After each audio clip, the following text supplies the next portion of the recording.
நான் பொட்டலுக்கு கட்டி சரி பூவுக்கு கட்டி ஆஹா கழுத்திலே கட்டிய தாய் தானாக அருந்துளவ கட்டிருக்கிறேன். நான் வெள்ளை புடவை உடுத்துற மாதிரி கட்டிருக்கேன் சாமி.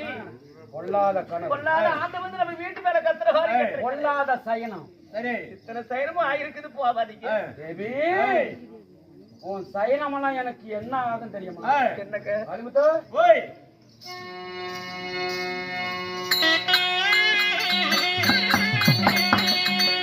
கண்ட கண்ட சயனம் எல்லாம்